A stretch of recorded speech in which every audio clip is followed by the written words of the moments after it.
अस्सलाम वालेकुम ट्रेडर्स, मैं हूं सफदर और आप देख रहे हैं Safdar forex school YouTube channel. तो ट्रेडर्स मैं ट्रेडिंग कैसे करता हूं, एवरी डे मैं अर्न कैसे करता हूं, प्रॉफिट कैसे करता हूं, एवरी डे विड्रॉवल कैसे करा लेता हूं, इसके बारे में आज मैं डीपली आपसे बात करूंगा, ताकि जो है अगर आप लॉस कर रहे हैं किसी स्ट्रेटजी होने के बावजूद तो उसकी रीज़न आपके सामने ऑटोमेटिकली आ जाएगी।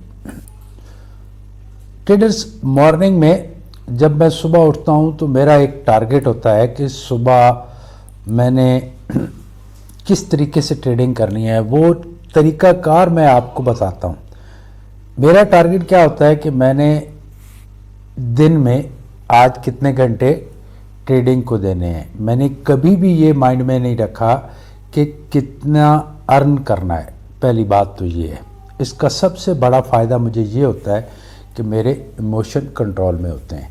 ज़ाहिर है कोई भी ट्रेडर जो इंट्राडे करता है या स्कैल्पिंग करता है तो उसके पास कोई ना कोई स्ट्रेटजी होती है, उस स्ट्रेटजी को टेस्ट करके आया होता है, काफ़ी लंबा वो प्रैक्टिस कर चुका होता है डेमो अकाउंट के ऊपर, और उसके बाद वो आता है यहाँ पे ट्रेडिंग करने के लिए रियल अकाउंट के ऊपर। तो उसके बाद भी वो लॉस करता है, सर मैंने स्ट्रेटजी भी ली थी फिर भी मेरे से लॉस हो रहा है। तो उसका आज मैं आपको एक तरीक़ाकार बताता हूँ।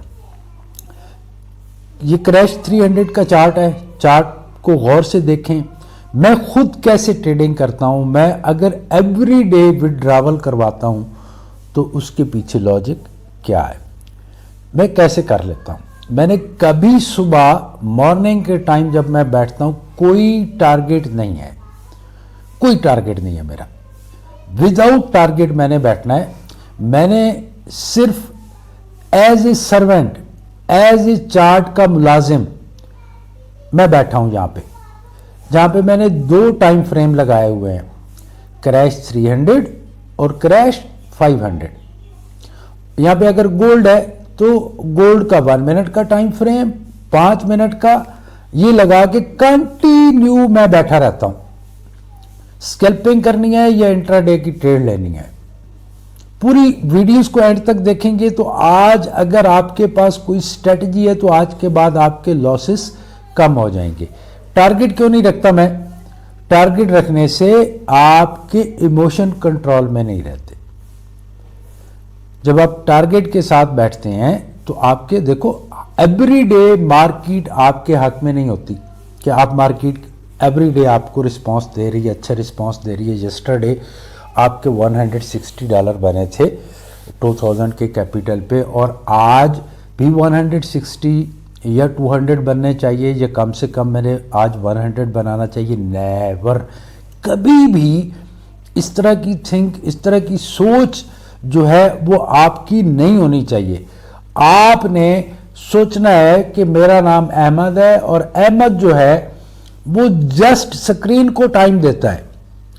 बस जब कभी अपॉर्चुनिटी बनती है मेरी स्ट्रेटजी के हिसाब से तो मैं इसमें ट्रेड करता हूं, नहीं बनती तो मैं बैठा रहता हूं। दिन गुजर जाता है, ओके। होता क्या है कि जैसे हम गोल बना के बैठ जाते हैं, जैसे बड़े बड़े ट्रेडर्स आपको बताएंगे कि बड़ा छोटा सा हदफ रह के बैठो, छोटा सा टारगेट लेके बैठो, मनी मैनेजमेंट के साथ बैठो। हदफ तो लेके बैठना ही नहीं है, पहली बात तो ये है, हदफ लेके बैठना ही नहीं है हमने। हदफ लेके बैठोगे वो $5 का होगा, $2 का होगा, $3 का होगा। जैसे ही आप स्क्रीन के सामने बैठोगे 1, 2, 4 घंटे के बाद अगर आपको अपॉर्चुनिटी नहीं मिल रही तो आप कहीं भी घुस जाओगे कि यार मैंने तो टारगेट पूरा करना है, मेरा दिन ज़ाया हो रहा है। नेवर, इस तरह नहीं। मार्केट स्कैल्पिंग में डेफिनेटली आपको अपॉर्चुनिटीज देती है दिन के अंदर। कोई भी स्ट्रैटेजी है ये 1 मिनट का टाइम फ्रेम अपॉर्चुनिटीज देता ही देता है, लेकिन ऐसे हम करते हैं कि अपॉर्चुनिटी से पहले ट्रेड लगा बैठते हैं और फिर हमारे पास बजट भी नहीं होता कि अपॉर्चुनिटी पे आप कैसे, अपॉर्चुनिटी कंफर्म थी, मार्केट ने जहां से जहां तक जाना था, तो अब हम क्या करें? उस वक्त हम कंफ्यूज हो जाते हैं और पूरा दिन हमारा ज़ाया हो जाता है। मैं यहां पे अभी मैंने एक ट्रेड भी नहीं लगाई, सुबह से मैं बैठा हूं और इंशाल्लाह अगर मैं 10 आवर्स इसको देता हूं, 10 घंटे मैं बैठूंगा, 1 बजे तक, फिर लंच करूंगा, फिर रेस्ट करूंगा, फिर 4:30 से लेकर 8 बजे तक 8:30 बजे तक मैं ट्रेडिंग करूँगा, और जो रब्बे कायनात ने मेरे नसीब में लिखा है वो आएगा ही आएगा, कम या ज़्यादा। किन किन चीज़ों की वजह से नहीं आता वो भी मैं बताऊंगा। अच्छा, गोल्ड रख के बैठ जाऊं कि कल तो $170 बने थे, आज कम से कम उतने बनाऊंगा। भाई हमारी क्या हैसियत है कि हम बनाएं? ये तो बादशाह है, ये बादशाह घर भी बनाता है और फकीर भी बनाता है, ये जो चार्ट है। लेकिन अगर आपकी इमोशन कंट्रोल है और आपने इस पे अपनी स्ट्रेटजी पे छोड़ दिया और टाइम पे छोड़ दिया कि स्ट्रेटजी बनेगी तो मैं ट्रेड करूंगा, स्ट्रेटजी नहीं बनेगी तो मैं बैठा हूं, तो इससे क्या होगा? एक तो आपका कैपिटल सेफ रहेगा, आप बैठे हैं ना, टाइम दे रहे हैं, आप इन है, लेकिन विदाउट इन्वेस्टमेंट के इन है। इन्वेस्टमेंट करके बिला वजह किसी जगह से ट्रेड लेके कि आज मेरा टाइम ज़ाया हो रहा है, परेशान होने की बजाय वैसे ही बैठे रहो, ये कभी भी आपको मायूस नहीं करती। ये इतनी ज़्यादा दिन के अंदर अपॉर्चुनिटीज़ देती हैं कि अनबिलीवेबल होता है। स्कैल्पिंग जो होती है या इंट्राडे होता है, इंट्राडे भी आपको, इंट्राडे में क्या होता है, एक तो इसमें स्प्रेड मैटर नहीं करते।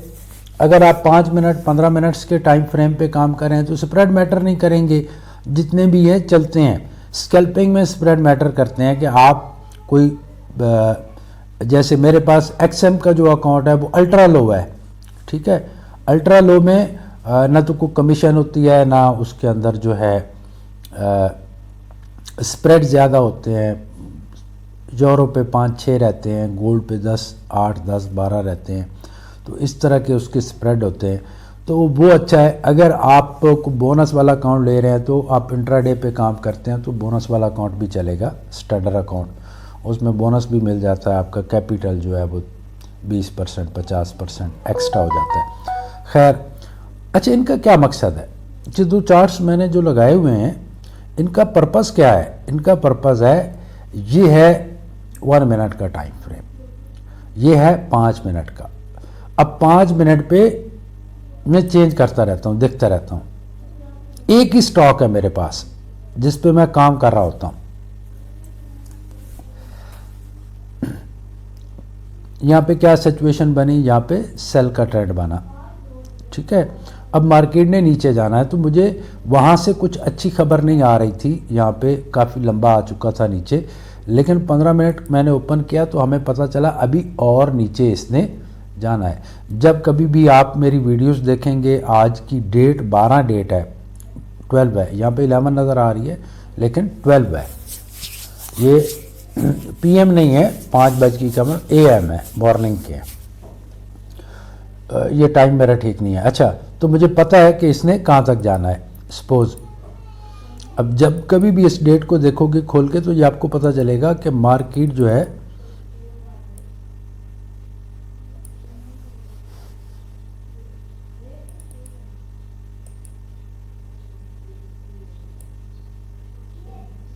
यहाँ तक गई है, यहाँ तक डेफिनेटली जाएगी। ये कहाँ से मुझे पता चला? इस रिवर्सर से मुझे पता चला 15 मिनट के टाइम फ्रेम पे, ठीक है। अब इस अपॉर्चुनिटी से मैं फ़ायदा उठाऊंगा। फिर मैं यहाँ पे आधे घंटे को भी देखता हूँ, यहाँ पे भी साइन है सेल का, ठीक है। इसी तरह H1 को भी देख लेता हूँ, यहाँ पे क्या कंडीशन है, मार्केट की 200 के दरमियान है, इसमें गैप कितना आ चुका है। H4 पे भी देख लूँगा, डे की कंडीशन भी देखूँगा।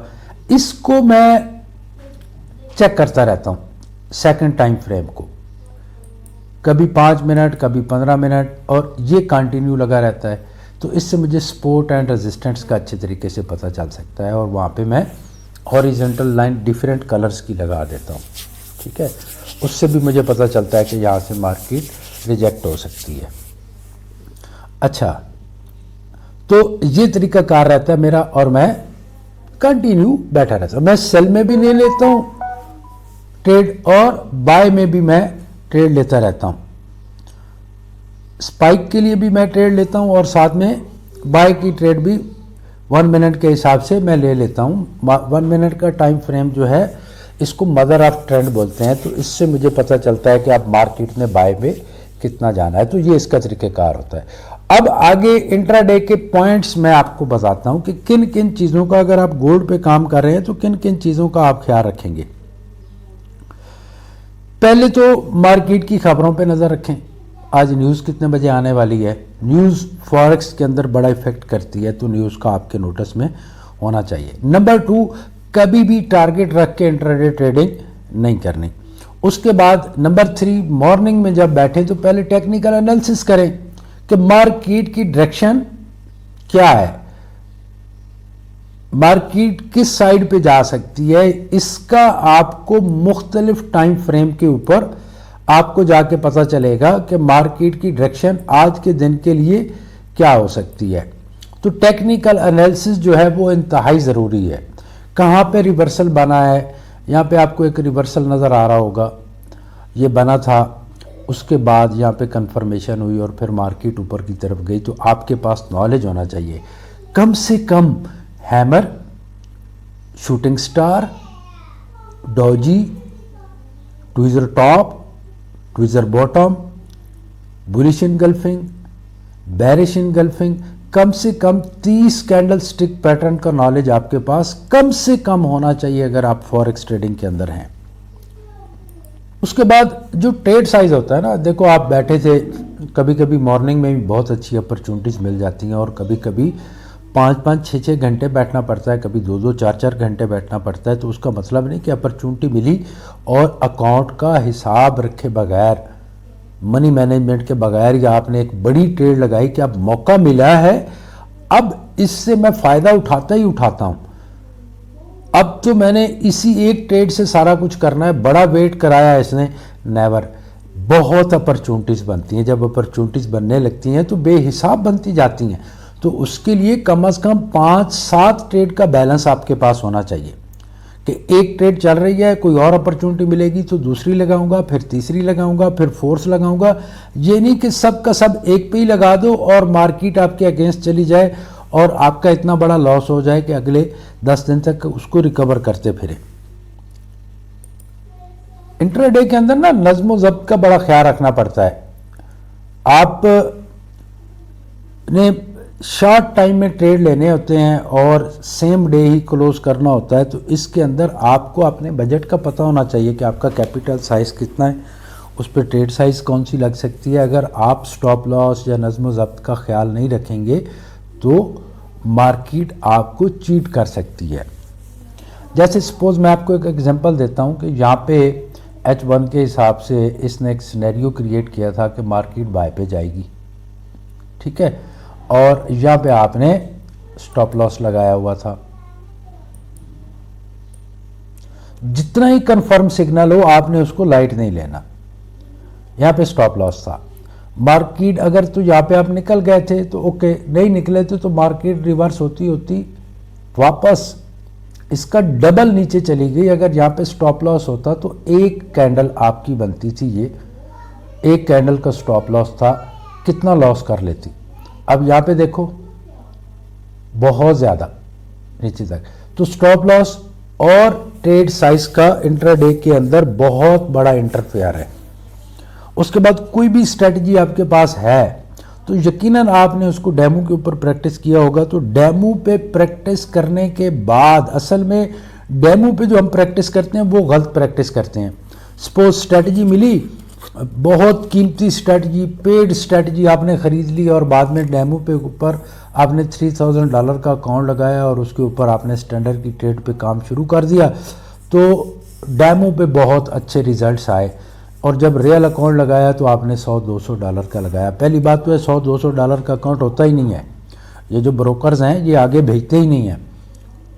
300 से कम कोई अकाउंट नहीं होता है। $300 का अकाउंट लगाओगे तो अगर आप प्रोफेशनल ट्रेडर हैं तो फिर आपके ट्रेड एक्सचेंज में भेजे जाएंगे, ब्रिज क्रॉस कराई जाएगी, एक्सचेंज में ट्रेड दिए जाएंगे आपके। अदरवाइज इनको पता होता है कि 90% इसने वाश ही करना है, वो $100 का है, $150 का है, तो 90% वाश होते हैं। इससे भी ज़्यादा अगर परसेंटेज में कहूँ तो कम नहीं होगी। अगर आप इस सिचुएशन में है कि कभी फ़ायदा कभी नुकसान, कभी फ़ायदा, और ट्रेड लगा के आपको कंफर्म नहीं होता कि ट्रेड ने कितना बाई या सेल की तरफ जाना है तो इसका मतलब है कि अभी तक आप ट्रेडर नहीं बने। अगर आपको एंट्री का पता नहीं चलता या आप इस तरह की ट्रेड लगाते हैं कि ट्रेड लगाई कभी प्रॉफिट में चल रही है कभी लॉस में चल रही है, तो आप ट्रेडर नहीं हैं, आपको प्रॉपर कहीं से कोर्स करने पड़ेंगे। अदरवाइज आप जितनी दफ़ा भी डिपॉजिट कराओगे उसका एंड जो होगा वो लॉस ही होगा। तो कोशिश करें कि इस नॉलेज को, जिसके अंदर इतनी बड़ी अपॉर्चुनिटी है कि सीखने के बाद ता हयात आप अपने घर के अंदर बैठ के, अपने ड्राइंग रूम सिटिंग रूम के अंदर बैठ के आप जो है अर्न कर सकते हैं। अगर कोई इतनी बड़ी अपॉर्चुनिटी होती है तो उसके लिए कुछ पे भी करना पड़ता है। तो कोशिश कीजिए कि पहले सीखें और फिर डेमो के ऊपर उसी साइज के कैपिटल पे प्रैक्टिस करें जो साइज का रियल अकाउंट लगाना है। तो फिर आपको एक मनी मैनेजमेंट आ जाएगी उसमें। जब आपका अकाउंट वॉश होगा या लॉस होगा तो आपको ट्रेड साइज़ का अंदाज़ा होता है कि हाँ यार ये ट्रेड साइज़ मैंने गलत लगाई थी, अभी ट्रेड साइज़ छोटी करता हूँ। ठीक है, तो अपना सब ख्याल रखिएगा। Thank you very much. अल्लाह हाफिज़।